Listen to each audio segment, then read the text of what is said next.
गुरु प्यारी साध संगत जी को प्यार भरी राधा स्वामी जी, आप सभी संगत से विनती है कि साखी को अंत तक जरूर सुने और कमेंट में राधा स्वामी जी लिखे। संगत जी, कोई नहीं जानता था कि उस रात उसके कमरे में अचानक बिजली कैसे चमकी, लेकिन मैं जानता हूं कि वो बिजली किसी बादल से नहीं बल्कि सद्गुरु के हृदय से टूट कर गिरी थी।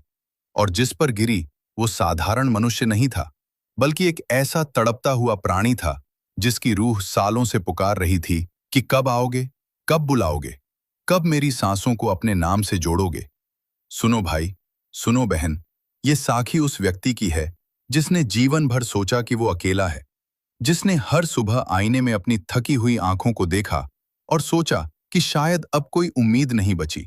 लेकिन सद्गुरु की कृपा का ऐसा वेग है कि जब वो आती है तो दरवाजा खटखटाने की भी जरूरत नहीं रहती।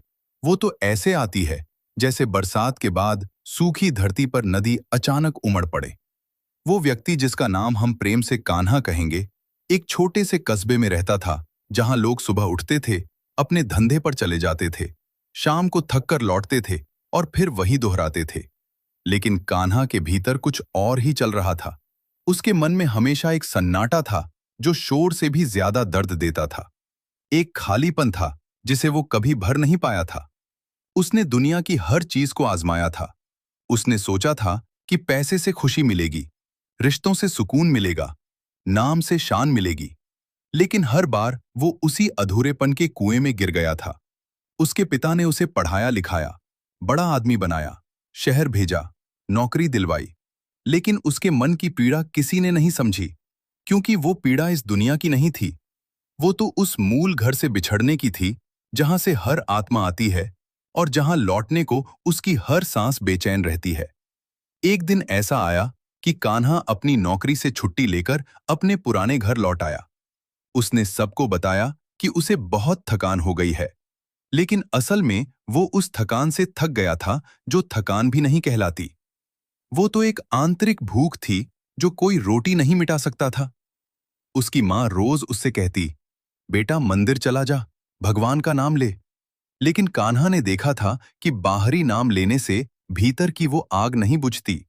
उसे लगता था कि मानो उसके अंदर कोई चीख रहा है और बाहर सब बहरे हैं। उसे लगता था कि वो किसी अजीब बीमारी में घिर गया है जिसका नाम डॉक्टर नहीं बता सकते। वो रात को जागता था, तारों को देखता था और पूछता था कि मैं यहाँ क्यों हूँ, मुझे कहाँ जाना है, कोई तो बताए कि इस चक्कर से बाहर निकलने का रास्ता क्या है। उसने किताबें पढ़ीं, दार्शनिकों को सुना, योगियों के प्रवचन सुने, लेकिन हर बात उसे अधूरी लगी। हर बात में वजन था, लेकिन गहराई नहीं थी। हर बात में सूखापन था, लेकिन वो नमी नहीं थी जो उसकी सूखी आत्मा को भिगो देती। तब एक शाम ऐसी आई जब कान्हा अपने कमरे की खिड़की से बाहर देख रहा था।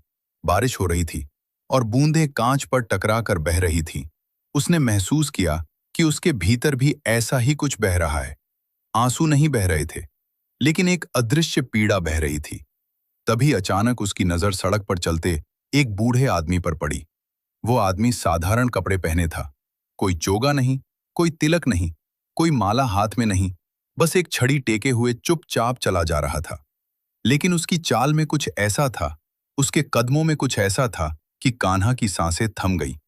उसे लगा जैसे वो बूढ़ा आदमी उसे ही देखने के लिए चला आ रहा है, जैसे उसकी सारी बेचैनी उस एक शख्स तक पहुंच गई हो और वो आदमी उसी बेचैनी को शांत करने के लिए आया हो। बूढ़े ने नीचे रुककर ऊपर देखा। उसकी आंखें बिल्कुल साफ थीं, मानो उनमें कोई धूल ही न लगी हो, मानो वो इस दुनिया में आया ही नहीं था, या आया था तो किसी और ही मकसद से। कान्हा की धड़कन बढ़ गई। वो नीचे उतरकर भागा, लेकिन जब वो सड़क पर आया तो वो बूढ़ा वहां नहीं था। उसने चारों तरफ देखा, लेकिन कुछ नहीं दिखा। उसे लगा कि शायद ये उसकी थकी हुई आंखों का धोखा था, शायद उसने सपना देखा। लेकिन जब वो अपने कमरे में लौटा तो उसने खिड़की के पास एक छोटा सा कागज का टुकड़ा रखा देखा। वो कागज आज से पहले वहां कभी नहीं था। उसने उठाकर पढ़ा। उस पर बस दो शब्द लिखे थे, भजन सिमरन, और नीचे एक पता था, शहर के ठीक उसी कोने का पता जहां कान्हा कभी नहीं गया था। एक ऐसी गली का पता जहां कोई मंदिर नहीं था, कोई मूर्ति नहीं थी, बस कुछ साधारण से कमरे थे। कान्हा ने उस कागज को अपने हाथ में मसल दिया। उसने सोचा कि यह कोई मजाक है, कोई फर्जी बाबा अपना जाल फैलाने आया होगा। लेकिन रात को जब वो सोने की कोशिश कर रहा था, उसके भीतर वही पीड़ा फिर से उठी। लेकिन इस बार उस पीड़ा के साथ एक अजीब सी आस भी थी, जैसे कोई फुसफुसा रहा हो कि कान्हा, जा तो सही, देख तो ले कि उस पते पर क्या है। 3 दिन तक वो उस पते को नजरअंदाज करता रहा, लेकिन हर रात उसकी नींद उड़ जाती। हर रात उसे लगता कि कोई उसे कंधे से छू रहा है और बोल रहा है, उठ, अब देर न कर। चौथे दिन उसने चुपके से घर से निकलकर उस गली का रुख किया। वो गली बहुत पुरानी थी, सन्नाटा छाया हुआ था। दीवारों पर स्याही के निशान थे। कहीं कोई झंडा नहीं था, कोई चौक नहीं था। बस बीच में एक लकड़ी का दरवाजा था, जिस पर कोई नाम पट्टी नहीं थी। कान्हा ने दरवाजे पर दस्तक दी तो अंदर से आवाज आई, आजा, दरवाजा खुला ही है। उसने धक्का देकर अंदर कदम रखा। अंदर कोई चबूतरा नहीं था, कोई दिया नहीं जल रहा था। बिल्कुल साफ कमरा था, और उसी कमरे के बीचों बीच वही बूढ़ा आदमी बैठा था जिसे उसने खिड़की से देखा था। उसके सामने कुछ भी नहीं रखा था, न कोई पुस्तक, न कोई तस्बीह। बस वो अपनी आंखें बंद किए हुए था, और उसके होंठ चुपचाप कुछ दोहरा रहे थे। कान्हा वहां खड़ा रह गया। उसका शरीर कांप रहा था। न जाने क्यों उसकी आंखों से आंसू बहने लगे। उसने महसूस किया कि वह बूढ़ा उसे बिल्कुल पहचानता है, जैसे वो जन्मों से उसे जानता हो। बूढ़े ने आंखें खोलीं और बहुत शांति से कहा, बैठ जा, मैं तेरी ही प्रतीक्षा कर रहा था। तू कब आएगा, ये सोचकर मैंने कई दिनों से खाना छोड़ दिया है। कान्हा चौंक गया। उसने कहा, महाराज, आप मुझे जानते हैं? बूढ़ा हंसा। उस हंसी में कोई ध्वनि नहीं थी, केवल एक आभा थी। उसने कहा, मैं किसे जानता हूं और किसे नहीं, पर सुन, जिसने तुझे बुलाया है उसे मैं जानता हूं। वो नामों में नहीं बंधता, वो रूपों में नहीं बंधता, वो तो केवल सिमरन में बसता है। और तू उस सिमरन को भूल गया है, इसीलिए तू इतना तड़प रहा है। कान्हा ने कहा, महाराज, मैं हर दिन भगवान का नाम लेता हूं, मैं प्रार्थना करता हूं, फिर भी मुझे शांति क्यों नहीं मिलती? बूढ़े ने कहा, तू जिसे नाम समझ रहा है वो तो केवल ध्वनि है, एक शोर है। सच्चा नाम तो वह है जो बिना बोले सुनाई देता है। वो धुन है जो बिना साज के बजती है। वो प्रकाश है जो बिना दिए के जलता है। और उस नाम तक पहुंचने के लिए तुझे बाहर कुछ नहीं करना। तुझे तो बस अपने अंदर झांकना है, अपनी सांसों के बीच उस एक शब्द को सुनना है। ये शब्द सुनकर कान्हा को ऐसा लगा जैसे उसके सीने में बिजली कौंध गई हो। उसने पूछा, वो शब्द क्या है, कैसे सुनूं? बूढ़ा मुस्कुराया। उसने कहा, वो शब्द मैं तुझे नहीं दे सकता। वो शब्द तो सद्गुरु देते हैं, लेकिन सद्गुरु कोई आदमी नहीं है। सद्गुरु तो वह चेतना है जो तेरे अंदर ही बैठी है। मैं तो केवल दरवाजा हूं, बाकी का रास्ता तुझे खुद चलना होगा। और उस रास्ते का नाम है भजन सिमरन। सिर्फ सिमरन, और कुछ नहीं। कान्हा ने उसी दिन उस कमरे में रुकने की इच्छा जताई, लेकिन बूढ़े ने मना कर दिया। उसने कहा, अभी नहीं, अभी तू कच्चा है। तू पहले अपने घर जा, अपने कमरे में बैठ, अपनी आंखें बंद कर, और बस देख कि तेरे भीतर क्या हो रहा है। बिना कुछ बोले, बिना कुछ मांगे, बिना किसी जप के, बस साक्षी बनकर देख। कान्हा लौट आया। उसने वही किया। पहली बार उसने बिना किसी मंत्र के, बिना किसी लय के, चुपचाप अपने भीतर देखा। पहले तो बहुत शोर मचा। पुरानी यादें, गिले शिकवे, इच्छाएं, डर, सब कुछ उठने लगा। लेकिन जैसे ही उसने उनसे लड़ना छोड़ा, बस उन्हें देखता रहा, तो धीरे धीरे वह शोर कम होने लगा। और फिर एक ऐसा सन्नाटा छा गया जैसे कोई सागर हो। उस सन्नाटे में उसे एक बहुत ही धीमी आवाज सुनाई दी, जैसे कोई शहनाई कहीं दूर बज रही हो या कोई झरना बह रहा हो। वो आवाज उसके सीने के किसी कोने से निकल रही थी, लेकिन उसकी पहचान नहीं कर पा रहा था। उसने रात भर वैसे ही बैठे रहने की कोशिश की, लेकिन नींद आ गई। सुबह जब उठा तो उसे लगा कि कल रात उसने कुछ बहुत बड़ा खो दिया, कुछ बहुत कीमती जो उसे मिल गया था, और वो सो गया। वो बहुत दुखी हुआ, लेकिन उसी दुख के बीच उसे बूढ़े की बात याद आई। सद्गुरु की कृपा अचानक मिलती है। उसकी कोई तारीख नहीं होती, कोई टाइम टेबल नहीं होता। वो तो बरसाती बादल की तरह आती है, और उसकी फुहारें वहीं गिरती हैं जहां जमीन सबसे ज्यादा सूखी हो। और कान्हा की जमीन तो बिल्कुल सूख चुकी थी। उसकी आत्मा तपती धरती की तरह फटी पड़ी थी। बस एक बूंद की प्रतीक्षा में। बीतते दिन और रातें कान्हा के लिए एक ही यात्रा बन गई। वो जहां भी जाता, जो भी करता, उसकी सांसों में बस एक ही बात रहती, वो अनसुनी धुन, वह अदृश्य प्रकाश, वो शब्द जो बिना बोले भी उसके भीतर गूंज रहा था। लेकिन जैसे कोहरे में छुपा हो, पास होते हुए भी दूर, साफ होते हुए भी धुंधला, कान्हा ने हर रोज शाम को उस बूढ़े के पास जाना शुरू कर दिया। और हर बार वो बिना कुछ बताए, बिना कोई उपदेश दिए, बस चुपचाप उसके सामने बैठ जाता। और बूढ़ा भी कुछ नहीं कहता था, सिर्फ अपनी आंखें बंद किए रहता था। और उस मौन में एक अजीब सी ऊर्जा घुलती थी, जैसे कोई अदृश्य हाथ कान्हा के हृदय पर हल्के से दस्तक दे रहा हो, जैसे कोई अनकही बात सीधे रूह में उतर रही हो। एक दिन कान्हा से रहा नहीं गया, उसने पूछ ही लिया, महाराज, आपको कैसे पता चला कि मैं तड़प रहा हूं? आप कौन हैं और आप यहां क्यों बैठे हैं? बूढ़े ने आंखें खोली।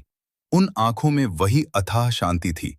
उसने धीरे से कहा, मैं कोई नहीं हूं, मेरा कोई नाम नहीं है, मेरा कोई ठौर नहीं है। मैं तो बस वो हूं जो तेरे भीतर की पुकार सुनता है।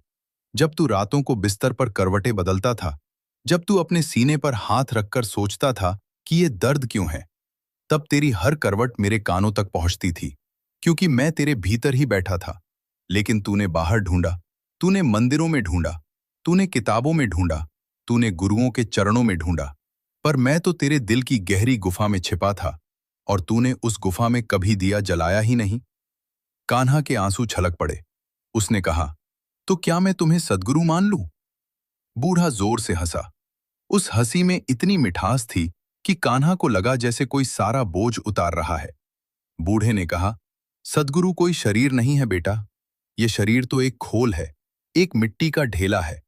सद्गुरु तो वह सत्ता है जो हर जीव में विराजमान है। लेकिन जब वह सत्ता किसी के भीतर इतनी जाग जाती है कि दूसरों को जगाने लगती है, तब हम उसे सद्गुरु का नाम दे देते हैं। देख, मैं कोई सद्गुरु नहीं हूं, मैं तो केवल एक संकेत हूं, एक उंगली हूं जो तुझे चांद दिखाती है। चांद को देख, उंगली को मत देख। ये सुनकर कान्हा के मन में एक बड़ा सा प्रश्न उठा। उसने पूछा, तो फिर वह चांद कहाँ है? मैं उसे कैसे देखूं? बूढ़े ने कहा, चांद कहीं बाहर नहीं है, वो तेरे अंदर ही है, और उसे देखने का सबसे सरल तरीका है सिमरन। लेकिन सिमरन भी वह नहीं जो तूने सुना है, जहां लोग बैठकर नाम दोहराते हैं, होंठ हिलाते हैं, जीभ घुमाते हैं। वो तो सिमरन का केवल ढांचा है। असली सिमरन तो तब होता है जब तेरी सुरत तेरे शब्द से मिल जाती है, जब तेरी दृष्टि भीतर मुड़ जाती है, जब तू अपनी सांसों के बीच उस एक अनहद ध्वनि को पहचान लेता है जो कभी रुकती ही नहीं। कान्हा को यह बात बड़ी गहरी लगी। उसने सोचा, कैसे भीतर मुड़ूं, कैसे उस ध्वनि को सुनूं? उसने पूछा, क्या कोई रास्ता है, कोई तरीका है? बूढ़े ने कहा, रास्ता तो सिर्फ एक है, और वह है रियाज, अभ्यास। लेकिन अभ्यास भी जबरदस्ती का नहीं, बल्कि प्रेम का। तू एक काम कर, हर रोज जब सूरज ढलने लगे, जब शाम की ठंडी हवा चलने लगे, तू अपने कमरे में बैठ जा, अपनी आंखें बंद कर और अपनी सांसों को देख। सिर्फ देख, उन्हें रोक मत, उन्हें बदल मत, बस गवाह बन। और जैसे ही तू गवाह बनेगा, देखेगा कि तेरी सांसें धीरे होने लगेंगी, और उस धीमेपन में तुझे एक गूंज सुनाई देगी। वह गूंज तेरी अपनी है, वही तेरा सद्गुरु है, वही तेरा शब्द है। कान्हा ने उसी दिन से यह अभ्यास शुरू कर दिया। पहले कुछ दिन तो बस उसकी आंखें बंद होते ही विचारों का बवंडर उठता। बचपन की बातें, नौकरी के तनाव, परिवार की जिम्मेदारियां, सब कुछ एक साथ उमड़ पड़ता। वो उन विचारों से घबरा जाता, उन्हें रोकने की कोशिश करता, और जितनी कोशिश करता, विचार उतने ही उग्र हो जाते। फिर उसे बूढ़े की बात याद आती कि उनसे लड़ना नहीं है, बस देखना है। तो उसने लड़ना छोड़ दिया। वो बस बैठा रहता, जैसे कोई पेड़ के नीचे बैठा हो और पत्ते गिरते देख रहा हो। पत्ते गिर रहे हैं, लेकिन पेड़ को कोई फर्क नहीं पड़ता। वैसे ही विचार आ रहे थे, जा रहे थे, और कान्हा बस देख रहा था। और धीरे धीरे एक चमत्कार हुआ। जैसे बारिश के बाद धूल जम जाती है, वैसे ही उसके विचार शांत होने लगे। और उस शांति के बीच उसे फिर वही धीमी आवाज सुनाई दी। लेकिन इस बार वह पहले से साफ थी, जैसे कोई कान में कुछ कह रहा हो, बहुत करीब से। उसने महसूस किया कि वह आवाज उसके दाहिने कान में अधिक सुनाई देती है, एकदम भीतर से, जैसे कोई छोटी सी घंटी बज रही हो या कोई बांसुरी बहुत धीरे धीरे बज रही हो। वह आवाज इतनी सुंदर थी कि कान्हा की आंखें अपने आप बंद हो गईं और उसका पूरा ध्यान उसी में लीन हो गया। देखते देखते घंटों बीत गए, उसे पता ही नहीं चला। जब उसने आंखें खोली तो रात बीत चुकी थी। सुबह का पहला प्रकाश खिड़की से आ रहा था। वह चौंक गया। उसे लगा कि उसे तो बस कुछ ही पल बीते हैं, लेकिन सारी रात कट गई थी। वो दौड़ता हुआ बूढ़े के पास गया और बोला, महाराज, मुझे वो आवाज सुनाई दी। वो बहुत प्यारी है। वो मुझे अपनी तरफ खींच रही है, लेकिन मैं उसका नाम नहीं जानता, उसका स्रोत नहीं जानता। बूढ़े ने उसकी ओर देखा। उसकी आंखों में अब वैसी कठोरता नहीं थी जैसी पहले थी, बल्कि एक गहरी करुणा थी। उसने कहा, अब तू उस शब्द के कगार पर है जिसे सुनकर ही सब कुछ बदल जाता है। अब तुझे सिर्फ सुनना नहीं है, बल्कि उस शब्द के साथ एक हो जाना है। अपनी सूरत को उस शब्द में समा देना है, जैसे नदी समुद्र में समा जाती है। अब तेरी दौड़ भाग खत्म हुई। अब तुझे बस बैठना है और उस शब्द को अपने भीतर उतरते देखना है। और जब वो पूरी तरह उतर जाएगा तो तू जान जाएगा कि सद्गुरु की कृपा क्या चीज होती है। कान्हा ने वही किया। वो रोज बैठता, रोज उस ध्वनि को सुनता, और एक दिन ऐसा आया जब उसे लगा कि वो ध्वनि अब उसके कानों में नहीं, बल्कि उसके पूरे शरीर में फैल गई है। उसकी हर रग में, हर नस में, हर सांस में वही धुन बज रही थी, जैसे कोई सारंगी हो जिसके सारे तार एक साथ छेड़ दिए गए हों। उस अवस्था में उसे न भूख लगी, न प्यास, न नींद, न जागा। वो बस एक अटूट आनंद में डूब गया, जिसे वो शब्दों में नहीं बता सकता था। लेकिन जैसे ही यह अनुभव हुआ, वैसे ही उसके मन में फिर से संशय ने जन्म लिया। उसने सोचा, कहीं ये सब मेरा मन तो नहीं है? कहीं मैं अपने आप को धोखा तो नहीं दे रहा? कहीं ये आवाज मेरी कल्पना तो नहीं है? वो बूढ़े के पास गया और ये बात बताई। बूढ़ा बहुत देर तक चुप रहा। फिर उसने कहा, ये संशय भी एक राह है। ये भी तेरे मन की चाल है। देख, जब तू पहली बार सागर देखता है तो तुझे यकीन नहीं होता कि इतना पानी कहीं हो सकता है। तू सोचता है कि शायद यह मृगतृष्णा है। लेकिन जब तू उसमें डुबकी लगाता है, जब उसकी लहरें तुझे अपने में समेट लेती हैं, तब तेरा संशय मिट जाता है। अभी तू किनारे पर खड़ा है, बस ध्वनि सुन रहा है, लेकिन उसमें डूबा नहीं है। जब तू उसमें डूबेगा, तब संशय अपने आप चला जाएगा। कान्हा ने पूछा, कैसे डूबूं? बूढ़े ने कहा, सूरत को शब्द से जोड़, अपनी चेतना को उस ध्वनि के साथ मिला दे। जैसे कोई प्रेमी अपने प्रियतम में लीन हो जाता है, वैसे ही तू उस शब्द में लीन हो जा और फिर देख क्या होता है। कान्हा ने वही किया। वो बैठा, उसने अपनी सूरत को उस अनहद शब्द की ओर मोड़ा। पहले तो वह शब्द था और वह अलग था। उसकी सूरत अलग थी, जैसे दो किनारे हों। लेकिन धीरे धीरे वह दूरी घटने लगी। शब्द और सूरत के बीच की रेखा मिटने लगी। और फिर एक क्षण ऐसा आया कि कान्हा को पता ही नहीं चला कि वह कहाँ समाप्त होता है और शब्द कहाँ शुरू होता है। वह और शब्द एक हो गए। उसी क्षण उसके भीतर एक ऐसा आलोक फैला जैसे हजारों सूरज एक साथ उगाए हों। उस आलोक में उसे अपना सारा जन्म दिखाई देने लगा। उसके सुख दुख, उसके लगाव घृणा, सब कुछ एक नाटक की तरह सामने आ गया। और उस नाटक को देखते हुए वह हंस पड़ा। वह हंसी बहुत गहरी थी। उस हंसी में कोई उपहास नहीं था, बल्कि एक अद्भुत मुक्ति थी, मानो जन्मों का बोझ एक पल में उतर गया हो। जब उसने आंखें खोलीं तो उसे लगा कि वह पहले जैसा कान्हा नहीं रहा। उसकी दृष्टि बदल गई थी, उसकी सांसें बदल गई थीं, उसका चलना बोलना सब बदल गया था। वह फिर उसी कमरे में था। वही दीवारें थीं, वही खिड़की थी, लेकिन सब कुछ नया लग रहा था, जैसे किसी ने उसकी आंखों पर से पर्दा हटा दिया हो। वो बूढ़े के पास गया और बिना कुछ कहे उसके पैरों पर गिर पड़ा। बूढ़े ने उसे उठाया और कहा, अब समझा सद्गुरु की कृपा कैसे मिलती है? कान्हा ने कहा, हाँ महाराज, अब समझ गया। वो किसी बाहरी अनुष्ठान से नहीं मिलती, न किसी दान से, न किसी तप से। वो तो बस एक पुकार से मिलती है, एक सच्ची तड़प से। और जब वो मिलती है तो सब कुछ भीतर ही भीतर बदल जाता है। बूढ़ा मुस्कुराया और बोला, अब तू यहां से चला जा, तेरा काम हो गया। अब तू अपने जीवन में जाकर इस कृपा को जी, लोगों से मिल, उनसे बात कर। लेकिन कभी ये मत भूल कि बाहर कुछ नहीं है, सब कुछ तेरे अंदर है, और जब तू सिमरन में लीन रहेगा तो सद्गुरु हर पल तेरे साथ होंगे। कान्हा ने विदा ली, लेकिन उसके हृदय में अब कोई खालीपन नहीं था। अब वो पूरा था, भरा हुआ था, जैसे कोई घड़ा जो समंदर में डूबकर भर आया हो। अब कान्हा का जीवन पहले जैसा नहीं था। वही शरीर था, वही घर था, वही सड़कें थी, वही लोग थे, लेकिन उसके भीतर एक नया आकाश खुल गया था। एक ऐसा आकाश जहां बादल नहीं थे, तूफान नहीं थे, सिर्फ एक अथाह नीलिमा थी जो कभी डूबती नहीं थी। वो सुबह उठता तो उसकी पहली सांस ही सिमरन में डूबी होती। उसका मन अब भटकता नहीं था, बल्कि उसी एक बिंदु पर टिका रहता था, जहां से वो अनहद शब्द निरंतर बह रहा था। उसे अब किसी बाहरी आसन की जरूरत नहीं थी, किसी विशेष समय की जरूरत नहीं थी। वो चलते फिरते, खाते पीते, बात करते हुए भी उसी शब्द के साथ जुड़ा रहता था। जैसे कोई मछली पानी में तैरती है और पानी उसके भीतर भी होता है और बाहर भी, वैसे ही अब सिमरन उसके भीतर भी था और बाहर भी। उसकी माँ ने पहले सोचा कि वह उदास है, क्योंकि वो बहुत चुप रहने लगा था, बहुत कम बोलता था। लेकिन जब उसने उसकी आंखों में देखा तो उसे उदासी नहीं, बल्कि एक ऐसी शांति दिखी जो उसने कभी किसी में नहीं देखी थी। वो आंखें ऐसी थीं जैसे कोई गहरा कुआं हो, जिसकी तली में सितारे झांक रहे हों। उसकी माँ ने पूछा, बेटा, तुझे क्या हो गया है? तू पहले जैसा नहीं रहा। कान्हा ने मुस्कुराकर कहा, माँ, मैं पहली बार वैसा हूं जैसा होना चाहिए था। पहले मैं एक सपना देख रहा था, अब जाग गया हूं। पहले मैं खोया हुआ था, अब मिल गया हूं।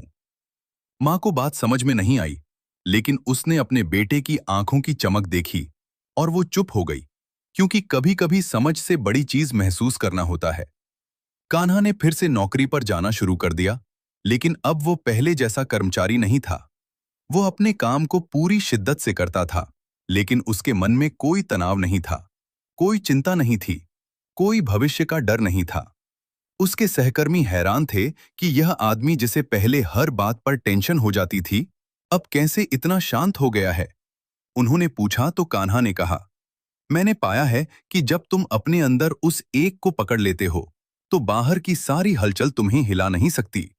जैसे कोई पेड़ जड़ों से जुड़ा हो, तो तूफान भी उसे उखाड़ नहीं सकता। कुछ सहकर्मी उसकी बातों पर हंसते, कुछ उसे पागल समझते, लेकिन कान्हा को इससे कोई फर्क नहीं पड़ता था, क्योंकि अब उसकी नजरें दूसरों की राय पर नहीं, बल्कि उस एक सत्य पर टिकी थीं, जो न कभी बदलता है, न कभी मिटता है। एक दिन ऑफिस में उसका बॉस उस पर बहुत जोर से चिल्लाया। गलती से एक बड़ा फाइल गलत हो गया था। सब लोग डर से सन्न रह गए, लेकिन कान्हा बिल्कुल शांत खड़ा रहा। उसने बॉस की आंखों में देखा और बहुत धीरे से कहा, सर, मैं इसे सही कर देता हूं। गुस्सा करने से फाइल सही नहीं होगी। बॉस को उसकी शांति ने झकझोर दिया। वो चुप हो गया और बाद में उसने कान्हा से माफी भी मांगी। उसने कहा, तुम्हारे अंदर कुछ तो बदलाव आया है। मैं नहीं जानता क्या है, लेकिन वह अच्छा है। लेकिन असली परीक्षा तब आई जब कान्हा के पिता को अचानक हार्ट अटैक आया। पूरा घर अस्त व्यस्त हो गया। सब रो रहे थे। डॉक्टर बता रहे थे कि स्थिति गंभीर है। कान्हा की मां बेहोश हो गई, बहनें चीख रही थीं। उस हाहाकार के बीच कान्हा चुपचाप अपने पिता के सिरहाने बैठ गया। उसने अपनी आंखें बंद कर ली और भीतर उसी शब्द से जुड़ गया। उसने अपनी सुरत को उस अनहद ध्वनि में डुबो दिया, और देखते ही देखते उसके पिता की सांसें स्थिर होने लगीं। नर्सें दौड़ी आईं, डॉक्टर आया। उसने चेक किया। उसके चेहरे पर हैरानी थी। उसने कहा, यह तो चमत्कार है। हार्ट फिर से सामान्य हो रहा है। मैंने ऐसा कभी नहीं देखा। पिता की आंखें खुली। उन्होंने सबसे पहले कान्हा को देखा, जो आंखें बंद किए बैठा था। उनकी आंखों से आंसू बह निकले। उन्हें समझ में नहीं आया कि यह कैसे हुआ, लेकिन उन्होंने महसूस किया कि उनके बेटे के हाथ में जो गर्माहट थी, वह किसी साधारण हाथ की नहीं थी। वह तो जैसे कोई अदृश्य शक्ति उनके शरीर में उतर रही हो। जब कान्हा ने आंखें खोलीं, तो पिता ने उसका हाथ पकड़ लिया और कहा, बेटा, तू क्या कर रहा है? यह सब कैसे हो रहा है? कान्हा ने कहा, पिताजी, मैं कुछ नहीं कर रहा। बस सद्गुरु के सिमरन में बैठा हूं, और वह सिमरन अपने आप काम कर रहा है। मैं तो केवल एक माध्यम हूं, एक खाली बांसुरी हूं जिससे सद्गुरु की सांस बह रही है। इस घटना के बाद पूरे घर में कान्हा की बात होने लगी। लोग उसे देखने आने लगे। पड़ोसी, रिश्तेदार, जानने वाले सब पूछते कि तूने क्या किया, कौन सा मंत्र पढ़ा, किस विधि से यह चमत्कार किया। लेकिन कान्हा हर किसी से यही कहता, मैंने कुछ नहीं किया, कोई मंत्र नहीं पढ़ा, कोई विधि नहीं की, बस मैंने अपने अंदर झांका और वहां मुझे एक ध्वनि मिली। उसी ध्वनि ने मुझे बदल दिया। और अगर तुम भी अपने अंदर झांकोगे तो वही ध्वनि तुम्हें भी मिलेगी, क्योंकि वो ध्वनि हर किसी के भीतर बज रही है, बस तुम सुनते नहीं। कुछ लोग उसकी बात समझ गए, कुछ नहीं समझे। कुछ ने उसे गुरु बना लिया, कुछ ने उसे ठग समझा। लेकिन कान्हा किसी के पीछे नहीं भागा। न उसने कोई संगठन बनाया, न कोई उपदेश देने लगा। वो बस अपने सिमरन में रहता, और जो कोई उससे मिलने आता उसे वो यही बताता कि देख, तू भी ये कर सकता है। इसके लिए तुझे कहीं जाने की जरूरत नहीं, किसी से मिलने की जरूरत नहीं। बस अपने कमरे में बैठ, आंखें बंद कर और अपने भीतर उस आवाज को सुन जो हर समय है, हर जगह है। लेकिन एक दिन एक युवक उसके पास आया। उसका नाम रमेश था। वो बहुत दुखी था। उसकी पत्नी ने उसे छोड़ दिया था। उसकी नौकरी चली गई थी। उसने बहुत कोशिश की थी, कई बाबाओं के पास गया था, कई तरह के उपाय किए थे, लेकिन उसे शांति नहीं मिली थी। वो कान्हा के पास आया और रोने लगा। उसने कहा, भाई, मुझे बहुत दुख है, मैं इस जीवन से ऊब गया हूं। क्या तुम मुझे कुछ ऐसा बता सकते हो कि मेरा दुख मिट जाए? कान्हा ने उसकी ओर देखा। उसकी आंखों में वही करुणा थी जो उसने उस बूढ़े में देखी थी। उसने कहा, रमेश, तेरा दुख तुझे बाहर की चीजों से नहीं मिलेगा, न पत्नी से, न नौकरी से, न पैसे से। तेरा दुख तो तेरे अंदर है, और उसका इलाज भी तेरे अंदर ही है। तू बस एक काम कर, मेरे पास आ, यहां बैठ, मेरे साथ आंखें बंद कर और बस देख कि तेरे भीतर क्या चल रहा है। उससे लड़ मत, उसे भगा मत, बस देख। रमेश ने वैसा ही किया। वो बैठ गया। कुछ ही देर में उसकी आंखों से आंसू बहने लगे, फिर सिसकियां आने लगी, फिर वो जोर जोर से रोने लगा। उसके भीतर जो कुछ सालों से दबा था वो सब बाहर आ रहा था। कान्हा ने उसे रोने दिया। उसे रोकने की कोशिश नहीं की, क्योंकि वो जानता था कि ये आंसू ही उसके दुख की दवा हैं। जब रमेश का रोना शांत हुआ तो उसने कहा, भाई, मुझे हल्कापन महसूस हो रहा है, ऐसा पहले कभी नहीं हुआ। कान्हा ने कहा, यही सिमरन की शुरुआत है। अब तू रोज बैठ, और जब तू इसी तरह अपने भीतर झांकेगा तो एक दिन तुझे एक ध्वनि सुनाई देगी। वो ध्वनि तुझे अपनी तरफ खींच लेगी, और फिर तू देखेगा कि तेरा सारा दुख कैसे पिघल जाता है। रमेश ने रोज अभ्यास किया। 1 महीने में उसकी आंखों की चमक बदल गई। 2 महीने में उसका चेहरा खिल गया। 3 महीने में वो वही रमेश नहीं रहा। उसने कान्हा से आकर कहा, भाई, मुझे वो ध्वनि सुनाई देने लगी है। वो बहुत मीठी है, मैं घंटों उसमें खोया रहता हूं। अब मुझे न पत्नी की याद आती है, न नौकरी की, न किसी चीज की। मुझे बस वो ध्वनि चाहिए, है और कुछ नहीं। कान्हा ने मुस्कुराकर कहा, अब तू समझ गया। सद्गुरु की कृपा का रहस्य यही है कि वो तुझे बाहर की चीजों से काटकर भीतर की चीज से जोड़ देती है। और जब तू भीतर से जुड़ जाता है तो बाहर की हर चीज छोटी लगने लगती है। चाहे वह दुख हो या सुख, चाहे हानि हो या लाभ, सब बराबर हो जाता है। जैसे जैसे कान्हा का सिमरन गहराता गया, वैसे वैसे उसके अनुभव भी गहरे होते गए। अब वो केवल ध्वनि ही नहीं सुनता था, बल्कि उस ध्वनि के भीतर उसे रंग भी दिखने लगे थे। कभी नीला, कभी सुनहरा, कभी सफेद। और ये रंग कोई साधारण रंग नहीं थे, बल्कि वे ऐसे थे जैसे कोई प्रकाश का स्रोत हो, जिससे निकलने वाली रोशनी बहुत कोमल और स्नेही थी। उसने महसूस किया कि जब वो उन रंगों के संपर्क में आता है तो उसका पूरा शरीर किसी झरने में डूब जाता है। हर कोशिका स्नान कर लेती है, हर दर्द, हर थकान, हर बोझ घुल जाता है। उसने सोचा कि ये सब क्या है, तो उसे बूढ़े की बात याद आई कि सूरत जब शब्द से मिलती है तो वह अपने साथ प्रकाश भी लाती है, और वह प्रकाश ही सद्गुरु का दरबार है, जहां कोई भी भेद नहीं है, न जाति, न रंग, न रूप, न नाम। वहां तो बस एक अखंड आनंद है, एक अटूट शांति है।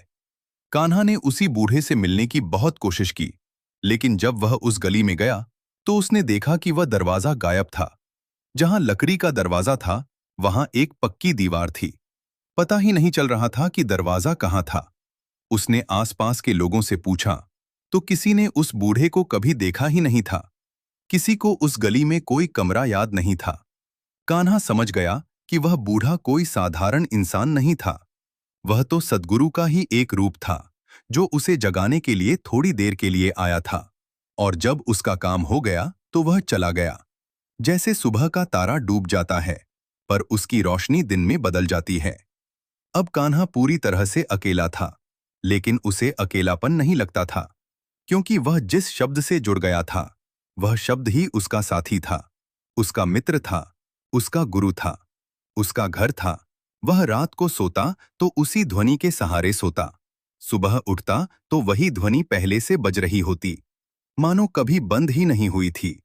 उसे एहसास हुआ कि यह ध्वनि ही सब कुछ है। यही ब्रह्मांड की मूल लय है। यही वह सूत्र है जिससे सब बंधा है, और जो इस सूत्र को पकड़ लेता है, वह सब कुछ पकड़ लेता है। धीरे धीरे कान्हा के भीतर एक ऐसी शक्ति जागने लगी जिसे वह पहले कभी नहीं जानता था। वह किसी की भी आंखों में देखकर बता सकता था कि उसके भीतर क्या चल रहा है। उसका स्पर्श किसी को भी शांति देने लगा था। उसके शब्दों में एक अजीब सी गहराई आ गई थी, जो सीधे दिल पर असर करती थी। लेकिन वह इन सबको अपनी शक्ति नहीं मानता था। वह हमेशा कहता था, यह सब सद्गुरु का खेल है।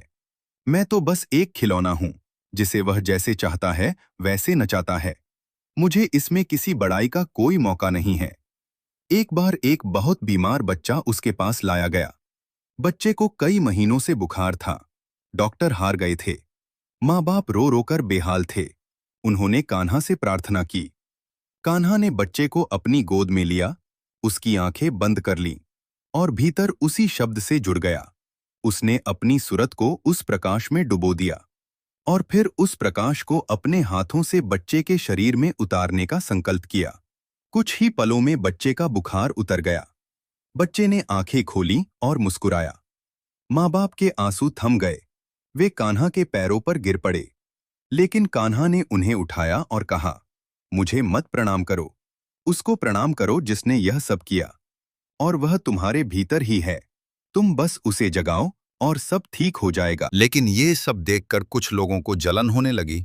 उन्होंने कान्हा के खिलाफ बातें फैलानी शुरू कर दी कि ये तो कोई जादूगर है, ये लोगों को भटका रहा है, ये कोई झोला झपटिया है। कुछ लोगों ने उसके घर के बाहर जमकर नारेबाजी की कि हमें तुम्हारे सिमरन की जरूरत नहीं, हम तो अपने पुराने तरीकों से खुश हैं। कान्हा ने उनकी बातें सुनी, लेकिन उसके मन में कोई गुस्सा नहीं आया, ना ही कोई डर। वो बहुत शांति से उनके सामने आया और बोला, भाइयों, मैं किसी को कुछ थोप नहीं रहा। मैंने अपना रास्ता ढूंढ लिया है, तुम अपना ढूंढो। अगर मेरी बात में तुम्हें कुछ अच्छा लगे तो ले लो, नहीं तो छोड़ दो। लेकिन गुस्सा मत करो, गुस्सा तो तुम्हारा ही नुकसान करेगा। उसकी शांति ने उन लोगों को भी शर्मिंदा कर दिया। वे चुपचाप वहां से चले गए और बाद में उनमें से कुछ ने आकर उससे माफी भी मांगी। उन्होंने कहा, हमने तुम्हें नहीं समझा, हम तुम्हारे रास्ते से डर गए क्योंकि हमारा रास्ता बिल्कुल उल्टा था। लेकिन अब हमें समझ में आ रहा है कि बाहरी चीजें केवल मन को धोखा देती हैं, असली शक्ति तो भीतर छिपी है। कान्हा ने कहा, इसमें तुम्हारी कोई गलती नहीं है। जब तक मैं भीतर नहीं गया था, तब तक मैं भी यही सोचता था कि भगवान कहीं दूर है, किसी मंदिर में बैठा है, किसी पहाड़ पर रहता है। लेकिन जब मैंने अपनी आंखें बंद की तो पाया कि वह मेरे भीतर ही बैठा था, मेरी ही सांसों में बसता था, मेरे ही हृदय में झांक रहा था, और वह मेरा इंतजार कर रहा था कि मैं एक बार चुप हो जाऊं, एक बार अपनी बकवास बंद कर दूं और उसकी आवाज सुनूं। इस घटना के बाद कान्हा और भी शांत हो गया। वह लोगों से मिलना जुलना कम कर दिया। वह ज्यादातर समय अपने कमरे में बंद रहने लगा। उसकी मां को चिंता हुई कि कहीं वह फिर से उदास तो नहीं हो गया। लेकिन जब वह उसके कमरे में गई तो उसने देखा कि कान्हा बिल्कुल सीधा बैठा है। उसके चेहरे पर मुस्कान है और उसके चारों तरफ एक अजीब सी रोशनी है, जैसे कोई अदृश्य दीपक जल रहा हो। उसकी मां को समझ नहीं आया, लेकिन उसे लगा कि उसका बेटा किसी बहुत बड़ी चीज में डूबा हुआ है और उसे इस डूबने से कोई खतरा नहीं है, बल्कि यह डूबना ही उसका उद्धार है। एक रात कान्हा इतनी गहरी सिमरन में चला गया कि उसे अपने शरीर का होश ही नहीं रहा। उसकी सांसें इतनी धीमी हो गईं कि उसकी मां घबरा गई। उसने डॉक्टर बुलाया, डॉक्टर ने चेक किया, सब कुछ सामान्य था, लेकिन कान्हा की आंखें नहीं खुल रही थीं। उसकी मां रोने लगी, पिता चिंतित हो गए। डॉक्टर ने कहा कि यह कोई बीमारी नहीं है, यह तो समाधि की अवस्था है। मैंने इसके बारे में किताबों में पढ़ा है। कुछ योगियों को ऐसा होता है, लेकिन यह खतरनाक नहीं है। यह तो बहुत उन्नत अवस्था है। 3 दिन तक कान्हा उसी अवस्था में रहा। 3 दिन तक उसने कुछ नहीं खाया, न पानी पिया, न आंखें खोली। लेकिन उसके चेहरे पर मुस्कान थी, उसकी त्वचा चमक रही थी, उसका शरीर महक रहा था, जैसे कोई फूल खिल गया हो। तीसरे दिन जब उसने आंखें खोली, तो उसने सबसे पहले अपनी मां को देखा, जो उसके पास ही बैठी रो रही थी। उसने धीरे से मां के गाल पर हाथ रखा और कहा, मां, मैं कहीं नहीं गया था, बस अपने घर गया था, उस घर में जहां से मैं आया था। और मैंने वहां वह देखा जो शब्दों में नहीं बताया जा सकता। वहां कोई शोक नहीं, कोई मृत्यु नहीं, कोई बुढ़ापा नहीं, बस एक अमर आनंद है। और वह आनंद यहां भी है, बस हमारी आंखें बंद हैं, इसलिए दिखता नहीं। मां ने कहा, बेटा, मुझे डर लगता है कि तू कहीं चला न जाए। कान्हा हंसा। उसने कहा, मां, जाना और आना एक ही है।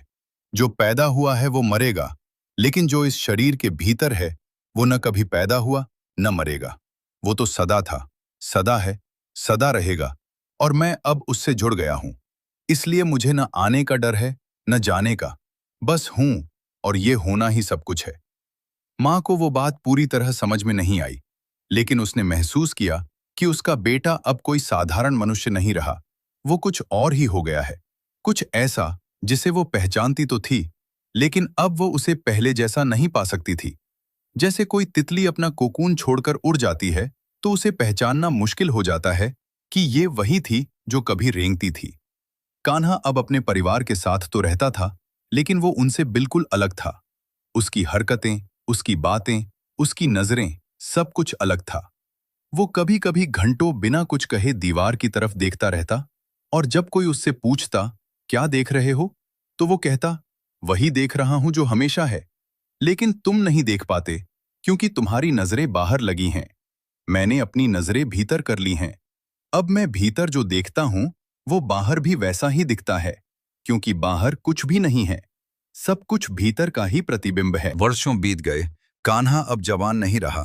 उसके बाल सफेद हो गए थे, उसका शरीर दुबला पतला हो गया था, लेकिन उसकी आंखों की चमक वैसी ही थी, या कहें कि पहले से भी ज्यादा, क्योंकि अब वो चमक केवल आंखों तक सीमित नहीं थी, बल्कि उसके पूरे अस्तित्व से झड़ती थी, जैसे कोई जलता हुआ दीपक हो जिसकी लौ हवा में भी नहीं बुझती।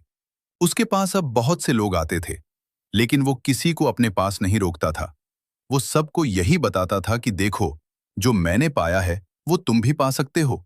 इसके लिए तुम्हें कोई दीक्षा नहीं चाहिए, कोई अनुष्ठान नहीं चाहिए, कोई गुरु नहीं चाहिए, बस तुम्हारी अपनी तड़प चाहिए, एक सच्ची प्यास चाहिए। और जब वो प्यास पूरी तरह से जाग जाती है, तो सद्गुरु की कृपा अपने आप बरसती है, बिना बुलाए, बिना बताए, बिना किसी तारीख के, अचानक, जैसे बसंत ऋतु अचानक आती है और एक रात में ही पेड़ों पर बौर आ जाते हैं। लोग उसकी बातें सुनते, कुछ समझ पाते, कुछ नहीं समझ पाते, लेकिन हर कोई उसकी शांति से प्रभावित होता। हर कोई उसके पास बैठने मात्र से एक अजीब सा सुकून महसूस करता, जैसे कोई ठंडी हवा चल रही हो, जैसे कोई स्नेही हाथ सिर पर रख दे। एक दिन उसी रमेश ने, जो पहले कान्हा के पास दुखी होकर आया था और अब खुद एक गहरे सिमरन में लीन हो गया था, कान्हा से पूछा, गुरुदेव, मैं आपसे एक बात पूछना चाहता हूं। क्या सद्गुरु की कृपा हमेशा के लिए मिल जाती है, या वो छिन भी सकती है? कान्हा ने बहुत प्यार से उसकी तरफ देखा। उसकी आंखों में वही करुणा थी जो कभी उस बूढ़े की थी। उसने कहा, रमेश, सद्गुरु की कृपा कोई वस्तु नहीं है जो दी जाए या ली जाए। वो तो तेरा अपना स्वभाव है। जैसे सूरज का प्रकाश उसका स्वभाव है, जैसे आग का गर्म होना उसका स्वभाव है, वैसे ही सद्गुरु की कृपा हर प्राणी का मूल स्वभाव है।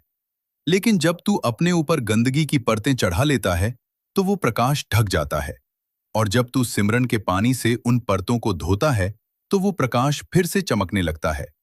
तो न तो कृपा कभी आती है न जाती है, वो तो सदा से है, सदा रहेगी। बस तू अपनी आंखें खोल और देख। रमेश ने फिर पूछा, तो फिर वो अचानक कैसे मिलती है, जैसा आपने अपनी साखी में बताया था? कान्हा मुस्कुराया।